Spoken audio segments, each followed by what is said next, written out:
Hello, so today's video is slightly different. I'm going to just be in my car. This video has been requested for quite a while. It's quite a common concern across the autistic spectrum about driving. There's many reasons to this. It's the multitasking, it's the coordination. So I'm going to tell you about my experiences of driving whilst driving, because why not? It's a really hot day today. Let's get them windows down. Away we go. So I was always concerned about learning to drive because I could never ride a bike. I thought if I couldn't even ride a bike, how on earth was I meant to be able to do a car, because there's so many more things going on, like waiting for very slow cyclists. Hurry up, please. I've never been a coordinated person. I've struggled immensely with PE in school, so I was always quite scared of driving, and I thought if I'm ever going to drive, maybe I'll just stick to an automatic. I've done go-karts before and I managed to drive go-karts. I know they're only go-karts, but still similar principle-ish, just like Mario Kart but on the road. But when it came to actually learning how to drive, I just went to start learning manual. Reason behind that is there wasn't really much choice. You don't tend to get many just automatic teachers anymore. I thought, okay, I want to drive, and that was my motivation. I was like, I really want to be able to drive. And that's the thing, if I really didn't like it, the first couple of lessons are dead cheap anyway. Whee! Still not growing out of doing this. Been driving a year. When it came to my first lesson, I got in the car, we drove around the corner. My driving instructor just explained everything, and it was all very logical stuff. It all kind of made sense. I was just worrying about how am I going to do multiple things at the same time? And the way we did it is basically, with your first lesson, when you first drive, all you really do is move the steering wheel. Normally you just drive like a few hundred meters to get back home, and that's what you start off doing. You start off doing the wheel, maybe a bit of acceleration, but that's only two things. I know with me, it was very slow for me to learn, and I shall continue with that once I popped into Asda. It's very much about having complete trust of your driving instructor. If they're a good driving instructor, they will know where your limits are, and they will build you up slowly. Like if you say to them, look, okay, I'm only comfortable with the steering wheel and the accelerator at the moment and the brake, do you mind doing the gears? I'm sure they will. One thing that's very important is to make sure you have the right driving instructor. If you're not getting on with your driving instructor straight away, probably not a good sign, especially when everything can be a bit overwhelming. Being on the autistic spectrum, it's a lot better to make sure you have someone that you know is going to be patient with you. I was very lucky. My driving instructor was brilliant. It took me 15 months. It took me quite a while, I think, maybe, but then apparently it's not actually too bad.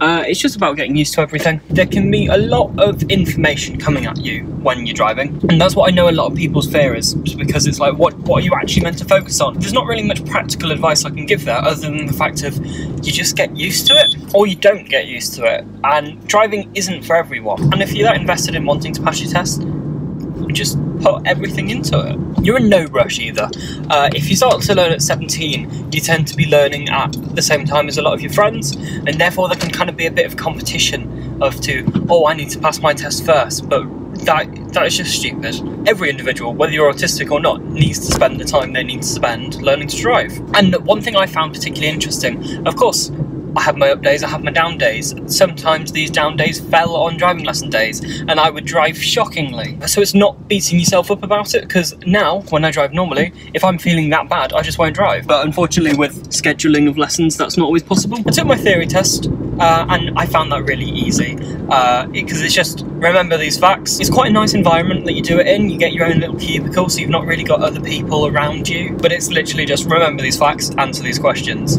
Multiple choice, sorted. There is a hazard perception part, which I found a bit hard, because it's all about reaction times. And when I'm actually in a car, it's different, because I can react instantly. But on the computer, it was about pressing a button, and I found that harder than driving. So I lost a few points there, but I still passed my theory test. But the practical test took me 3 attempts. When registering for the driving test, it says, have you got any disabilities? Yes, I'm autistic. It says you'll be asked a few questions before starting your test to make sure if there's any adjustments that are needed. I get in the car. First of all, there's a stranger sitting next to me. I don't like that. I couldn't process that. And just simply having that stranger next to me and talking to me freaked me out. And I basically spent my entire driving test crying. They didn't ask me the disability questions at the beginning, and I was like, aren't you meant to ask me about the autism stuff? And they didn't. He was very much like, oh, is it going to affect your driving? I'm like, I just don't like being near strangers. And he's like, oh, not much I can do about that. I said, oh, if you can show me visual directions as opposed to verbal, that will help me a lot more. But the second time I did it, I got a major, but no minors, or 1 minor, but of course the major meant I failed the test. But then I was with a really nice guy and he was very calming and he asked me the correct questions and stuff. And then on the 3rd time, again, really nice guy, a different guy, and then I passed. One coordination thing I still can't get used to is reversing, because you've got to use your brain backwards, and I find it hard using my brain forward sometimes. Hey, but look, you get to it. And I'm at my destination. I actually find it easier driving at 70. On where I'm allowed to drive, obviously, but I feel it's more in speed with my brain, and you're not having to change gears. You're in a very focused environment and everything's very quick, and I like that. I can kind of process that better than slow traffic. Traffic still frustrates me. Difficulties I still have now is learning what other people are doing. Welcome.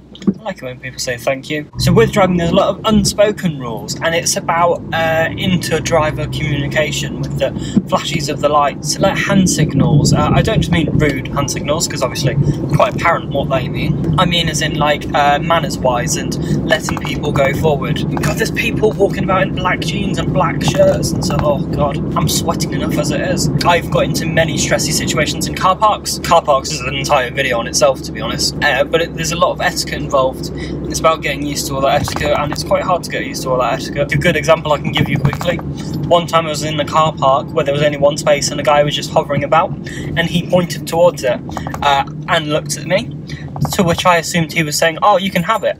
I then pulled into it and he got out of his car and started having a go at me, because what he meant was that he was going in that space. But it's all that reading body language thing, and unfortunately there's no like quick easy guide for that. Sometimes you're going to mess up. As long as you're not endangering anyone's life, you should be fine. It's just you may get a few people shouting at you occasionally. I do get agitated when I get car horns beeping around me. Like, it's not normally at me, but just those kind of distractions that can be a bit of a sensory challenge. But it's about knowing where your focus is. I know many other people who can drive on the autistic spectrum and doesn't impede them. It makes it a bit more challenging. I rise to the challenge. And oh my god, it makes you be so much more independent, because you don't have to go on buses as much. Like, you've got no stranger trying to sit next to you in your car. If you do, that's a bit concerning. And look, I've driven myself around and I've got home. In the comments down below, let's talk about driving. Have you taken your test? Are you planning to drive? Are you scared of driving? Has this video eased any of your nerves about it? There's so much to talk about, so let's talk about it in the comments. I hope it's been of some help. See, I keep remembering stuff. I can't listen to music when I've got more than 2 people in the car. I can cope with 1 person in the car and the radio on, as long as they're not talking too loud. If we're singing some music, that's fine. That's all come with time. Again, anyway, thank you very much for watching. Bye.